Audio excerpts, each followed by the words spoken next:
자랑하는 거는 정말 고질병인 것 같습니다. 애들 이제 놀 때 보면은 하다못해 뭐까지 자랑하는 줄 아십니까? 나 여기 이렇게 상처가 이렇게 나는데 피 났는데도 되게 아픈데도 내가 안 울었다. 난 여기 이만큼 찢어진 상처 갖고도 얼마나 자랑하고 싶어 하는지. 야, 그래서 우리 육신의 일이 뭐라고 딱 표현되냐면은 요한일서 2장 16절 말씀 아시죠? 육신의 정욕, 안목의 정욕, 이생의 자랑. 오죽하면 이생의 모든 살아가는 삶이 자랑이라는 겁니다. 자랑. 내가 딱 보기에 별로 자랑할 게 없다. 그러면 우리 남편, 우리 부인, 우리 애들, 안 되면 조상까지 내가 김혜김 씨인데 우리 집안이 별거 없습니다. 근데 별걸 다 자랑합니다, 진짜. 와, 자랑이 이게 보통 욕구가 아닙니다.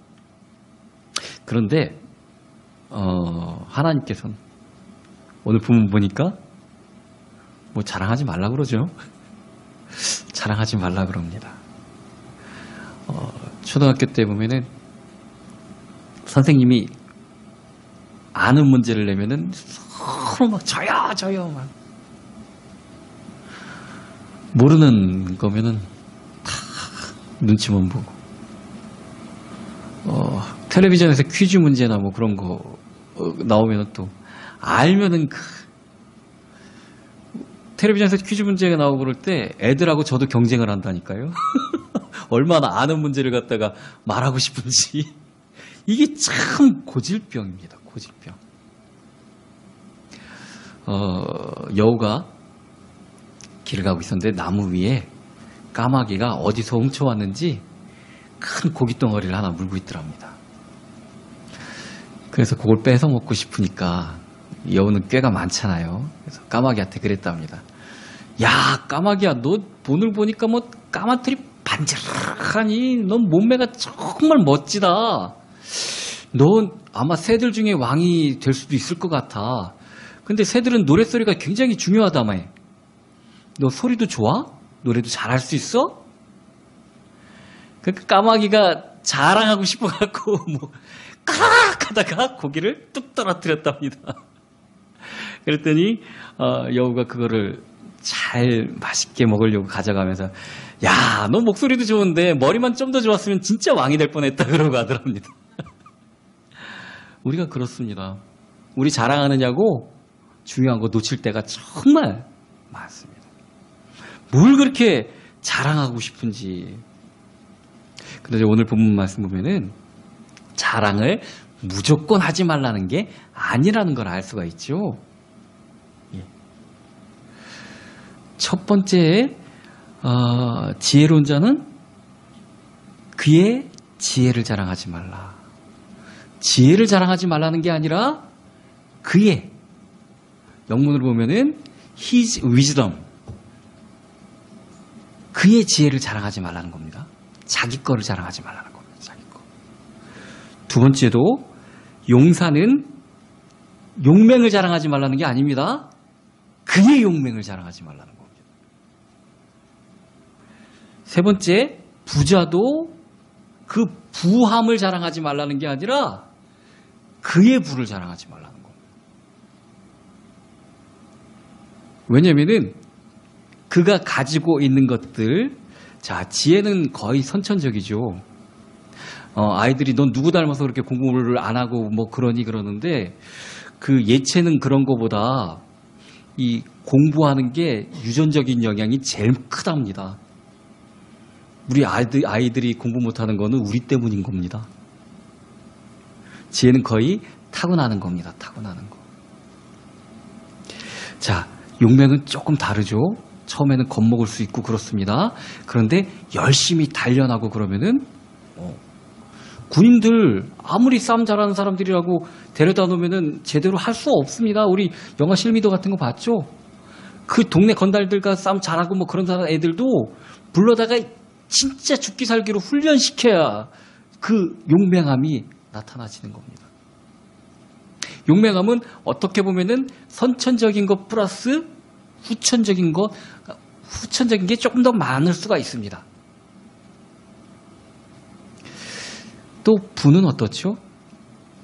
요즘은 뭐 다이아몬드 수조, 금 수조 해갖고 타고난 게 재벌이 되는 가장 빠른 방법은 재벌의 아들로 태어나는 거랍니다. 그죠? 그런데 꼭 그렇지 않지 않습니까?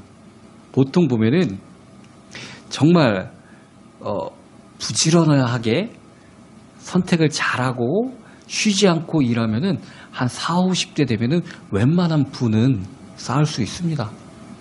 특히 우리나라 같이 그런 나라에서는 충분히 가능합니다. 그래서 어떻게 보면은 후천적인 게 가장 많은 게 이 부라고도 볼 수 있습니다. 자기의 노력이 가장 많이 드는 거. 용사가 용맹하다고 아무리 연습해도 정말 체력적으로 약한 사람은 어떻게 안 되는 겁니다, 이거. 그죠? 우리가 정말 노력한다고 국대 됩니까? 국가대표 됩니까? 이거는 선천적인 게 굉장히 많이 좌우를 합니다. 그런데 이 부라는 것은 후천적인 노력으로 충분히 가능은 합니다. 그런데 이 세 가지, 선천적인 거, 또 내가 어느 정도 바다 기질도 있고, 또 노력도 하는 거, 또 내가 온전히 노력하는 거, 이것들이 다 내 것이 아니라는 것을 오늘 본문은 얘기해 주고 있습니다. 우리는 똑똑한 것이 내 것인 줄 알고 자랑하려고 합니다. 그죠? 근데 그거 내 거 아니랍니다. 자랑할 게 아니랍니다. 또 내가 건강하고 튼튼하고 막 용맹하고 이걸 자랑하고 싶어 합니다. 왜? 보면은 요번에 이제 북경에서 올림픽을 하는데, 동계올림픽을 하는데 잘했는데 2등으로 들어오고 막 그러면은 왜 이렇게 울까요? 억울해서 그렇죠. 더 잘할 수 있는데. 근데 똑같이 막 그렇게 울고 그랬던 내가 그래도 내가 여기서 뭐 인터뷰할 때는 잘했다 뭐 이런 얘기 하는데 그 다음에 금메달 따니까 안 그러더라고요. 정말 기쁘게 환하게 웃더라고요. 자, 그 시상식의 꼭대기에 올라서는 게 뭐 때문에 그렇게 막 통곡을 하거나 아니면 기쁘게 웃거나 그럴까요? 자신의 우월함을 자랑하기 위해서입니다. 그래서 일생을 들여서 그렇게 노력하고 그러는 겁니다. 그 경기 막 하고 그러고 막 그럴 때 뭐 나중에 이게 연금이 얼마고 이거 잘 생각 안 합니다.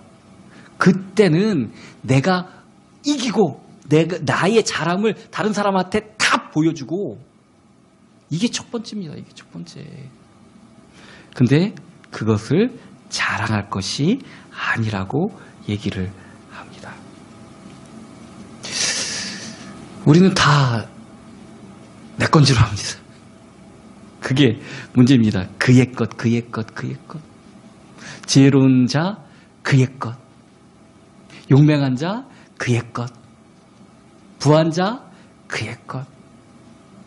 근데 본질을 알고 나면은 내게 아닌데 뭘 자랑합니까? 그죠? 내게 아닌데 뭘 자랑합니까? 사람은 자랑거리가 있을 때 기쁨을 누리고 내가 한 일들을 통해서 성취감을 느낍니다. 그래서 부부간에도 이제 우리 사모님이 신혼 초기에 우리 둘 다 그 맞벌이를 했는데 신혼 초에 아이들 낳기 전에 맞벌이를 했는데 저는 야간을 하고 우리 사모님은 주간을 하고 막 그래서 마주치는 날이 별로 없었습니다. 근데 신혼 초니까 상대방을 기쁘게 해주고 싶어갖고 뭐 또 해놓고 뭐 또 해놓고 막 근데 내가 해놓은 걸 잘 모릅니다. 하다못해 인형 모양이 이렇게 조금씩 바꿔가면서 이렇게 동작을 취해주고 그러는데 그걸 잘 못 느낍니다. 알았으면 좋겠는데 그걸 왜 못 알아주지? 우리는 내가 한 거를 다른 사람이 알아주기를 바랍니다. 그렇게 알아줘.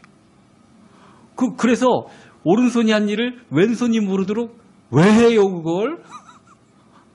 몰랐는데 왜 해요? 알아야지. 우리의 마음은 그렇습니다. 우리의 마음. 여행 가서 사진이 남는 거라 그러죠. 나 여기 갔었다. 나 여기 있었다. 알아주기를 그렇게 바라는 겁니다. 알아주기를. 또 좀 자기 생각하기에 좀 성공했다 싶으면은 책 쓰기를 바라죠. 자서전을 쓰고 싶어 합니다. 제가 글 쓴다고 이제 산에 들어가 있고 그럴 때 저한테 찾아온 사람마다 다 야, 내 얘기 좀 써봐. 내 얘기가 정말 책으로 쓰면 몇 권이야. 뭐 대동소이한 얘기들을 갖고 뭐 별로 그렇게 특별하지도 않은 것 같고 사람이 고생하면 뭘 그렇게 고생을 하겠으며 그죠? 다 똑같습니다. 별로. 야곱이 바로왕 앞에서 내가 120년을 살았는데 험난한 삶을 살았습니다. 누구나 다 그럴 겁니다. 누구나 다 그럴 겁니다. 근데 그렇게도 내가 산 흔적 그런 것들 나를 알아주기를 바랍니다. 내가 얘기를 안 하면 모를 것 같으니까 더 자랑하는 겁니다. 좀 알아달라고. 좀 알아달라고. 그래서 딴 사람들이 자기 자랑 마음에 하면은 그런 말들 하기 전에 미리 좀 알아주시기 바랍니다. 아유, 너 대단하지? 어우, 너희 뭐 누구 대단하지? 미리 알아주면은 그렇게 자랑 안 할 거 아닙니까? 우리가 미리 서로를 좀 높여주고 알아봐 주기를 좀 바랍니다. 심한 사람들은 고향에 동상까지 세웁니다. 그죠? 심하면은 자기 태어난 곳을 생가를 보존하고 동상까지 세웁니다. 얼마나 자기를 나타내고 싶고 자랑하고 싶으면. 자, 그런데 성경 고린도 후서 1장 12절 보면은 우리가 세상에서 특별히 너희에 대하여 하나님의 거룩함과 진실함으로 행하되 육체의 지혜로 하지 않고 하나님의 은혜로 행함은 우리의 양심이 증언하는 바니 이것이 우리의 자랑이니라. 우리가 하나님의 일을 할 때도 내가 하는 걸로 내 지혜로 하는 것 같이 하지 말랍니다. 하나님의 은혜로 하는 것이 나의 자랑이 되게 하랍니다. 우리가 부흥을 한번 생각해 봐야 합니다. 하나님은 교회가 부흥이 되기를 원하십니다. 그럼 어떻게 부흥의 불길이 일어나게 되는가? 고린도전서 1장 21절 보면은 하나님의 지혜에 있어서는 이 세상이 자기의 지혜로 하나님을 알지 못함으로 전도에 미련한 것으로 믿는 자를 구원하시기를 기뻐하셨도다. 이거 정말 중요한 것입니다. 세상은 자기들의 깨달음으로 하나님을 옳게 알지 못합니다. 그렇기 때문에 혼자 깨달았다고 하는 사람들, 요거 문제 있는 사람들입니다. 성경이 그렇게 나왔으니까요. 세상은 자기 지혜로 하나님을 알지 못하답니다. 그래서 세상 사람들이 이해하지도 못하고 어떻게 보면 미련하게 보일 수도 있는 그 하나님의 비밀을 전도에 미련한 것으로 우리가 얘기해주는 우리의 자랑, 그리스도에 대한 자랑으로 하나님이 교회를 부르시고 부흥시키신다는 겁니다. 자, 우리 전도가 뭔가 잘못됐다고 생각되죠. 우리는 나를 드러내는 게 전도인 줄 압니다. 내 행위를 드러내는 게 전도인 줄 압니다. 근데 23절에서는 하지 말라는 것들을 얘기했고, 왜냐하면 그게 본질적으로 그의 것이 아니라 하나님의 것이기 때문에 하지 말라는 것이고 24절에는 하라는 것을 얘기하고 있는데 이 하라는 것이 바로 전도라는 겁니다. 자, 24절 자랑하는 자는 이것으로 자랑할지니 곧 명철하여 나를 아는 것과 나 여호와는 사랑과 정의와 공의를 땅에 행하는 자인 줄을 깨닫는 것이니라. 이것을 자랑하라는 것입니다. 사도 바울이 자랑할 거리가 정말 많은 사람이었습니다. 이 사람의 인생이 예수님을 만나기 전과 후로 정말 나눠지는데 예수님을 만나기 전에도 자랑할 게 많은 사람이었고 예수님을 만난 후에도 자랑할 게 많은 사람이었습니다.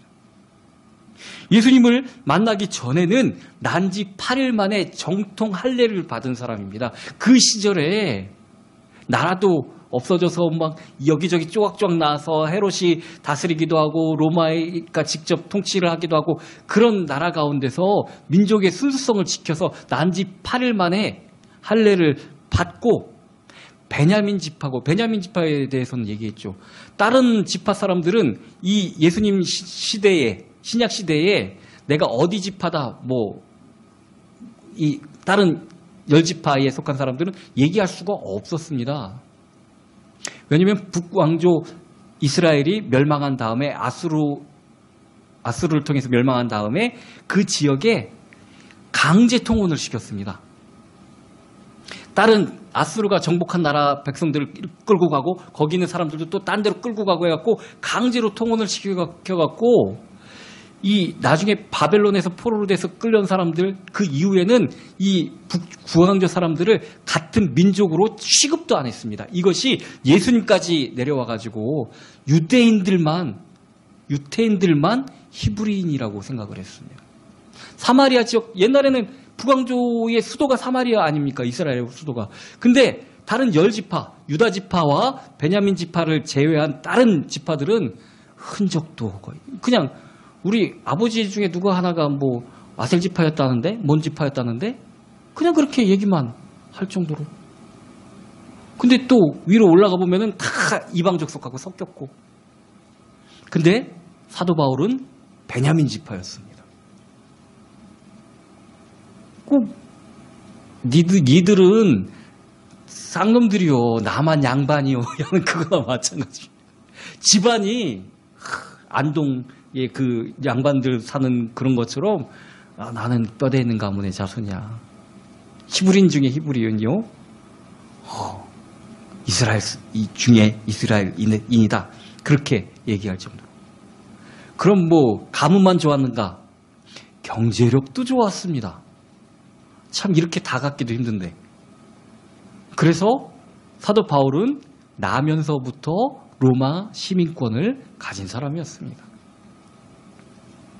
로마 시민권이면은 죽을 죄도 면합니다.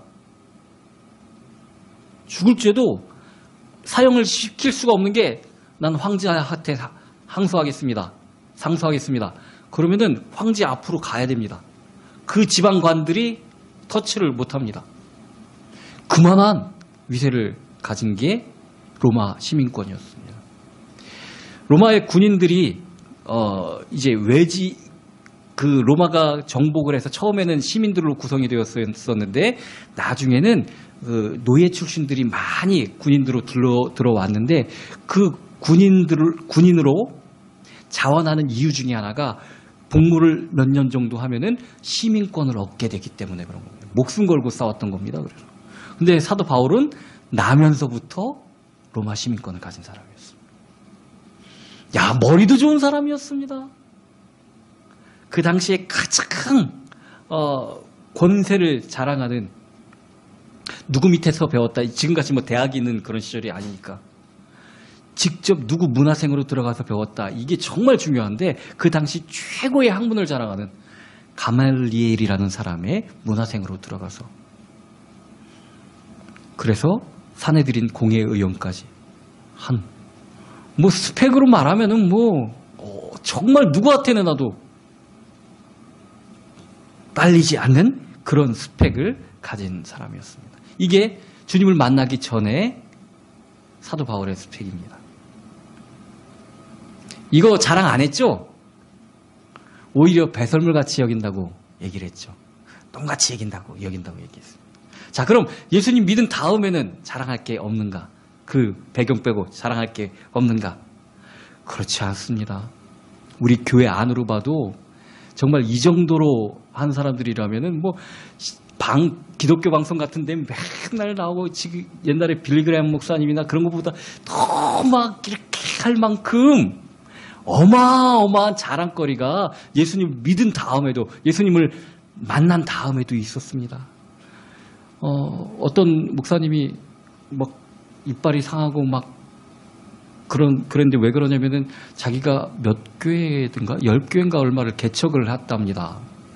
너무 고생하고 그래갖고 몸이 안 좋은데 또 앞으로도 뭐 몇 개를 개척을 할 거라고 그러는데 훌륭한 일을 하셨는데 교회 세우는 건 하나님이 하시는 거죠. 그죠? 제가 자랑할 일은 아니잖아요. 사도 바울같이 교회 많이 세우신 분은 없습니다. 그죠? 가는 곳마다 교회를 세웠습니다. 근데 교회 세운 거 자랑하나요? 내가 몇 교회를 세웠다. 내가 교회 세우느냐고 얼마나 고생했는 줄 아니? 니들이 나한테 그러면 안 되지. 그러면 하는 건가요? 안 하지 않습니까? 그리고 정말 지금은 하고 싶어도 할 수 없는 일들을 신약 성경에 거의 60, 70%를 사도 바울이 기록을 했습니다. 저도 좀 쉽게 접근하고 이해할 수 있도록 조직신학에 대해서 좀 쉽게 책들이 너무 어려워서 조직신학의 책들이 좀 써봐야 되겠다. 그 얘기를 마음속에 다짐은 하는데 아직까지 1권도 제대로 못 써서 우리 아들이 맨날 아빠 책 쓴다면서요. 정말 책 쓰기 어렵습니다. 사도 바울은 성경을 기록했지 않습니까? 내가 이 로마서, 지금 로마서도 정말 조직신학이나 그런 구원론에서 얼마나 최고봉입니까? 근데 내가 로마서를 기록했어, 이놈들아. 그럽니까? 자랑 한마디 안 합니다. 정말 우리 또 부흥 강사들이나 아니면은 신비주의 좋아하시는 분들 막 기도하면은 막 성령 받아라 막 그러면서 막 성경 보급서 소장 마냥 그러시는 분들도 많은데 사도 바울은 얼마나 능력이 대단했는지 그가 차고 있던 앞치마나 손수건만 갖다가 병자에다가 얹어도 병자들이 벌떡벌떡 일어났습니다. 그리고 3층에서 꾸벅꾸벅 졸다가 떨어져 죽은 사람도 살려냈습니다. 그런 이제 기적뿐만이 아니라 내가 얘기는 안 했는데 나는 3층 천 위까지 하나님의 인도로 가서 보고 온 사람이에요. 사도 바울 앞에 그렇게 사람들이 와가지고 지금 예루살렘에 들어가면 당신 잡힙니다. 끌고 갑니다. 사도 바울 뭐라 그러죠? 나도 알아. 나도 알아. 자, 이런 모든 체험과 기적들, 신비한 것들 그거 자랑합니까? 사도 바울은 그거 자랑 안 합니다. 오직 나의 자랑은 십자가밖에 없다고 합니다. 자, 예수님을 믿은 다음과 예수님 믿기 전과 그를 둘러싼 모든 자랑거리에 대해서 그런 일들, 사도 바울이 겪은 그런 일들만 가져도 얼마나 평생도록 간증을 하고 다닐 겁니까, 솔직히. 근데 사도 바울은 그게 자랑거리가 아니라는 것을 분명히 알고 있었습니다. 오직 나에게 임하신 그리스도만 자랑하는 것입니다. 교회 세운다고 우리가 천국 가는 거 아닙니다. 병 고친다고 천국 가는 거 아닙니다. 환상을 본다고 천국 가는 것도 아닙니다. 그렇다면 정말 우리가 자랑할 것이 무엇인지 너무나 분명해지지 않습니까? 그래서 아까 말씀드린 것처럼 24절에 자랑할 것은 이것이니 우리가 재물을 아무리 많이 갖고 있어도 우리 스스로 그 재물로 우리 스스로를 아니면 내 형제를 내 사랑하는 사람을 물질로도 구원할 수 없습니다. 그래서 시편에서 성경은 이렇게 말합니다. 시편 49편 6절에서 7절 보면은 자기의 재물을 의지하고 부유함을 자랑하는 자는 그 형제를 구할 수 없나니 그 목숨값이 너무나 커서 그것을 지불할 수 없습니다. 이건 정말 영혼적인 생명뿐만이 아니라 육신적인 것도 마찬가지죠. 우리나라에서 돈이 제일 많았던 이건희 회장 뭐 어떻게 할 방법이 없습니다. 돈으로 죽었잖아요. 그죠? 이거 우리가 할 수 있는 게 아니라는 겁니다. 돈이 아무리 많아도 안 됩니다. 또 힘이 아무리 세도 안 됩니다. 이 초안지에 보면은 항우장사라고 얘기하는 항우가 역발산이라는 얘기까지 나올 정도로 산을 뽑는다는 힘이 있다는 얘기가 나올 정도로, 그러나 그의 생명을 그의 힘이 구원하지 못합니다. 아무리 건강해도, 아무리 초인적인 힘이 있어도 그것으로 스스로를 구원할 수 없습니다. 지혜도 마찬가지입니다. 인간의 지혜는 스스로를 구원할 수 없습니다. 그래서 우리가 자랑할 것이 첫 번째가 명철하여 하나님을 아는 것입니다. 자, 명철하다는 그 단어가 히브리어 하스켈이라는 단어를 사용했는데, 이 말은 깨달음, 그런 의미가 있습니다. 깨닫는다, 깨달음. 이건 뭐냐면은 우리가 하나님 자체를 알 수 없다는 걸 깨닫는 겁니다. 내가 하나님을 다 안다. 이건 지가 하나님이라는 얘기입니다. 우리는 대부분 하나님에 대해서 오해를 하고 삽니다.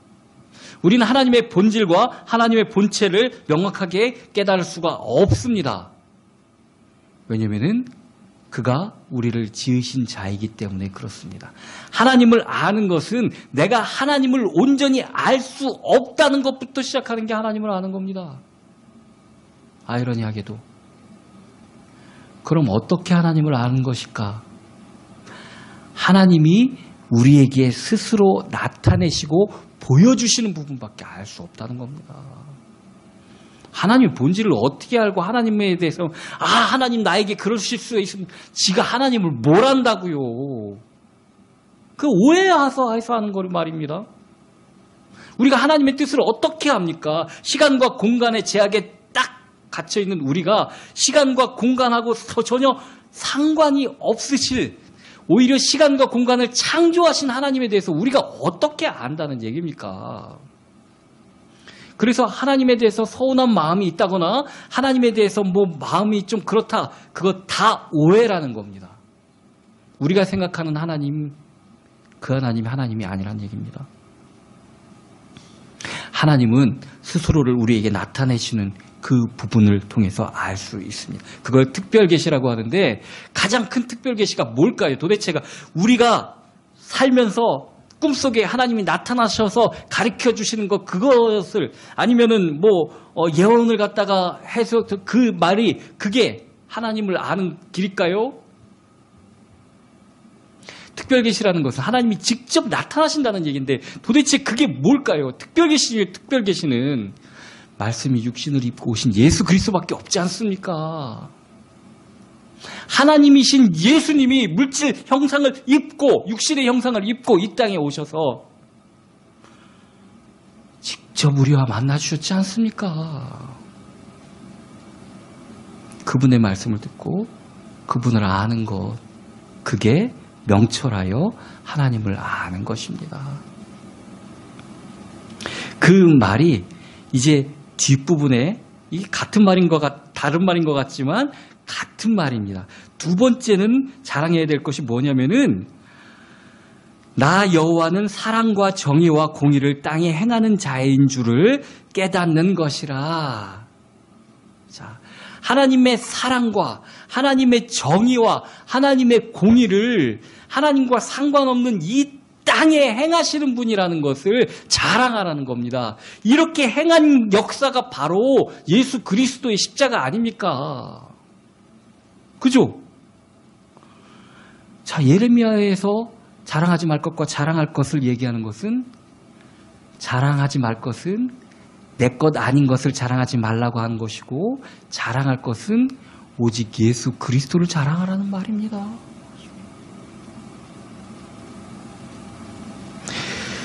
내가 살아가는 모든 것에서 하나님의 은혜를 누리려면은 내가 얼마나 큰 것을 받았는지, 하나님의 사랑과 정의와 공의가 나에게 어떻게 이루어졌는지를 깨달아 아는 것입니다. 말은 뭐 되게 어려운 것 같죠. 하나님의 사랑과 정의와 공의. 하나님은 우리를 사랑하십니다. 놀랍게도. 우리가 어떤 행위를 해서 사랑하신 것도 아니고 우리가 예뻐서도 아닙니다.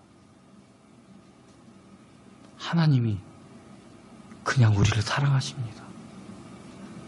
근데 우리는 하나님의 사랑을 받을 자격이 없습니다.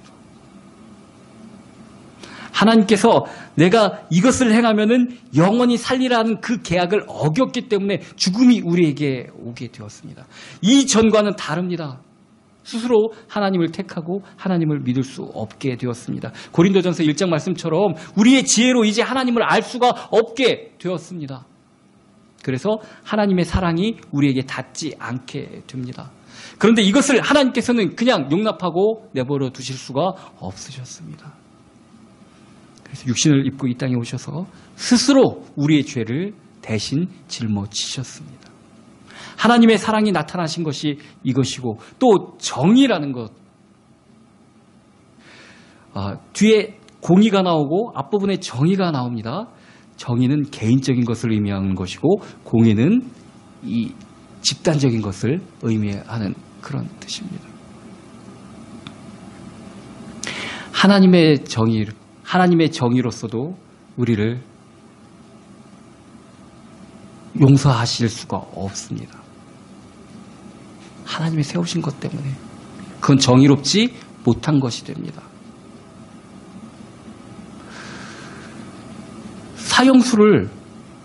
사면을 시켜주는 게, 내가 친하다고, 내가 사랑한다고 사면시켜주면은 그게 정의가 아니지 않습니까? 또 모든 사람들이 바라보는 공의에도 어긋나지 않습니까? 우리 하나님 정말 극단적이시죠. 그렇다고 스스로 돌아가시려고 하십니다. 피조물인 우리를 위해서. 그래서 완전한 사람이셔야 됐고 완전한 하나님이셔야만 되는 것입니다. 이 말은, 그래서 자랑하는 것은 나 여호와가 사랑과 정의와 공의를 땅에 행하는 자인 줄, 이것을 명확하게 보여준 것이 예수님의 성육신과 십자가 은혜 아닙니까? 이것을 자랑해야 될 것이라고 얘기하고 있는 것입니다. 갈라디아서 6장 14절 보면은, 그러나 내게는 우리 주 예수 그리스도의 십자가 외에 결코 자랑할 것이 없으니 그리스도로 말미암아 세상이 나를 대하여 십자가에 못 박고 내가 또한 세상에 대하여 그러하니라. 사도 바울의 자랑은 오직 이것밖에 없습니다. 세상에 대하여 나를 못 박고 나에 대하여 세상에 못 박는 오직 십자가밖에 내가 자랑할 것이 없다. 우리가 보기에 자랑할 게 이렇게 많은데도 그게 자랑할 게 아니랍니다. 오직 십자가밖에 자랑할 것이 없다고 얘기하는 것입니다. 교회가 바로 서고 부흥되는 것은 자랑할 것을 자랑하고 자랑하지 말아야 될 것을 자랑하지 말아야 되는 데 있습니다. 엉뚱한 것을 자랑하니까 교회의 부를 자랑하고 교회의 이상한 신비를 자랑하고, 그러니까 오히려 욕먹는 겁니다. 이게 방송 나가는데 이런 얘기 해도 되는가 모르겠지만 뭐 특별한 얘기는 아니니까.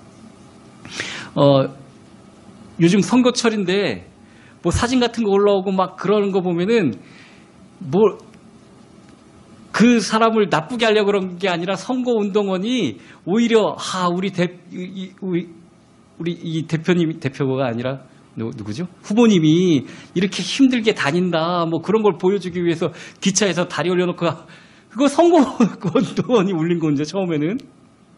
근데 신발 신고 올라갔다고 그렇게 욕을 먹잖아요. 의자에다가 신발을 갖다 올려놨다고. 우리도 마찬가지입니다. 우리는 예수 그리스도를 자랑하고 해야 되고 십자가만 자랑해야 되는데 자꾸 엉뚱한 걸 올리니까 사람들은 아이고 저 교회 저거. 자, 우리 자랑할 게 뭔지 분명히 깨달으시기 바랍니다. 교회의 부흥은 전도에 미련한 것으로 이루어지기 때문에 그렇습니다. 내가 자랑할 거 하나도 없습니다. 내 것 아무것도 없습니다. 오직 예수 그리스도 십자가만 자랑하는 그럼 저와 여러분이 되기를 예수 그리스도의 이름으로 축원합니다.